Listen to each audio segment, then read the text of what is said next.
ஸ்ரீமதே ராமானுஜாய நமஹ.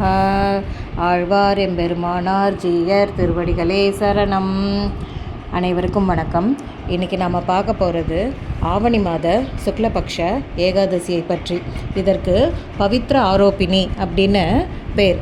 ஒரு முறை மகிஷ்மதி அப்படிங்கிற ஒரு ஊரில் மஹிஜித் அப்படிங்கிற ஒரு ராஜா ஆட்சி செஞ்சுட்டு வந்தான். அந்த ராஜா மிகவும் நல்ல அரசனாக இருந்ததுனால அந்த மக்கள் குறையொன்றும் இல்லாமல் சந்தோஷமாக சௌக்கியமாக வாழ்ந்து வந்தார்கள். ஆனால் அந்த அரசனுக்கு தான் ஒரு குறை. என்ன குறை? புத்திர பேறு இல்லை என்பதுதான் அந்த அரசனுடைய மிகப்பெரிய குறை. மக்களுக்கு குறை இருந்ததுன்னா அதை மன்னன்கிட்ட முறையிடுற மாதிரி மன்னன் தன்னுடைய குறையை மக்களிடம் முறையிடுகிறான். எனக்கு குழந்தை இல்லைன்னு ரொம்ப கவலையாக இருக்குன்னு சொல்லிட்டு.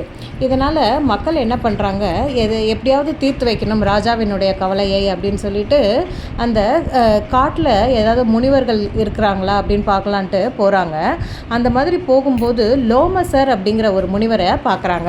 இந்த லோமசர் யார் அப்படின்னா, தன் உடல் முழுவதும் ரோமங்களால் நிறைந்து இருக்கக்கூடியவர். பிரம்மாவினுடைய படைப்பு பல வகை, அதில் இதுவும் ஒரு வகை. உடல் முழுதும் முடிகளோட ஒரு ஜீவனை படைத்தார். அவருக்கு லோமசர் என்று பெயரிட்டார். இதை பார்த்ததும் பிரம்மாவுக்கே சிரிப்பு வந்துருச்சான். இது என்ன இப்படி இருக்கிற நீ உடம்பு முழுக்க முடியோட அப்படின்னு சொல்லிட்டு பிரம்மாவுக்கே சிரிப்பு வந்துருச்சான். இதனால் மனமுடைந்த லோமசர் என்ன பண்ணுறாருன்னா, மகாவிஷ்ணுவை நோக்கி தவம் செய்கிறாரு. மகாவிஷ்ணு அவர் முன்னாடி காட்சி தந்து, உன்னுடைய மனக்கவலை எனக்கு புரிகிறது, உனக்கு இந்த முடியினாலேயே ஒரு ஆசீர்வாதம் செய்கிறேன் அப்படின்னு சொல்லிட்டு சொல்கிறார். என்ன சொல்கிறார் மகாவிஷ்ணு அப்படின்னா, இந்த கல்பம் முடிந்து ஒரு பிரம்மாவினுடைய பதவிக்காலம் ஆயுட்காலம் முடியும் போது தான் உன்னுடைய உடம்பிலிருந்து ஒரு முடி கீழே உதிரும். அந்த மாதிரி உன் உடம்பில் இருக்கிற அத்தனை முடிகளும் கீழே உதிர்ந்த பிறகு தான் உனக்கு ஆயுட்காலம் முடியும் அப்படின்னு சொல்லிட்டு அந்த முனிவருக்கு ஒரு ஆசீர்வாதம் பண்ணார். இந்த லோமச முனிவர் தன்னுடைய ஞான திருஷ்டியில் பார்த்துட்டு அந்த மக்கள்கிட்ட சொல்கிறாரு, இந்த அரசனானவன் போன ஜென்மத்தில் ஒரு பசுமாடும் அதன் கன்றுக்குட்டியும் ஒரு குளத்தில் தண்ணி குடிச்சிட்டு இருக்கும்போது அதை ரெண்டுத்தையும் விரட்டி விட்டுட்டு இவன் போய் அந்த குளத்தில் தண்ணி குடிச்சிருக்கான். அதனால் ஏற்பட்ட பாவத்தினால தான் இந்த ஜென்மத்தில் அவனுக்கு புத்திர பேர் கிடைக்காமல் இருக்கிறது அப்படின்னு சொல்லிட்டு சொல்கிறாரு. இந்த பாவம் தேரணும்னா என்ன பண்ணணும் அப்படின்ட்டு அந்த மக்கள் கேட்கும்போது, அவன் ஒருத்தன் மட்டும் இதற்கு பிராயச்சித்தம் பண்ணால் அது சரியாக போகாது.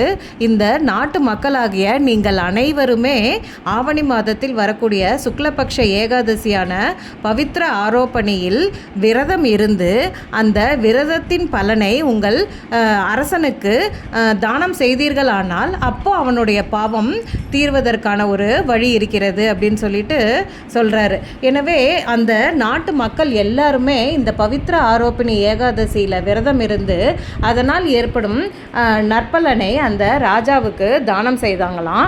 அந்த தானத்தை பெற்ற அந்த அரசன் தன்னுடைய தோஷம் நீங்க பெற்று அதன் பிறகு புத்திர பேரு பெற்றான் அப்படிங்கிறது வரலாறு.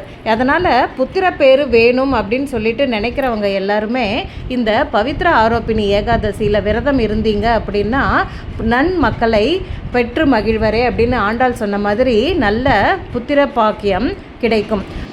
ஏற்கனவே குழந்தை பெற்றவர்கள் இந்த விரதத்தை மேற்கொள்ளும் போது அந்த குழந்தைகளுக்கு நன்மை உண்டாகும். அவர்களுடைய படிப்பிலோ தொழிலிலோ வாழ்க்கையிலோ முன்னேற்றம் ஏற்படும். அதே போல் புத்திரப்பேறு வேண்டி இப்பொழுது நிறைய மருத்துவமனைகள் ஊரெங்கிலும் உலகமெங்கிலும் வந்து கொண்டிருக்கின்றன. இந்த மாதிரி புத்திரப்பேருக்காக உடலையும் மனதையும் வருத்தி கொள்ளாமல் இதற்போல உபவாசங்களை மேற்கொள்வதால் அந்த அதே பலனை நாம் அடையலாம். எனவே இந்த பவித்ர ஆரோபணி ஏகாதசியில் பகவான் ஸ்ரீ விஷ்ணுவை தியானித்து விரதம் இருந்து அவனுடைய நாமங்களை பாடி ஆழ்வார்கள் ஆச்சாரியார்களின் பாடல்களை ஜபித்து நற்பலன்கள் பலவற்றையும் நிறைய அடைய வேண்டுமாய் கேட்டுக்கொள்கிறேன். ஜெய் ஸ்ரீராம்.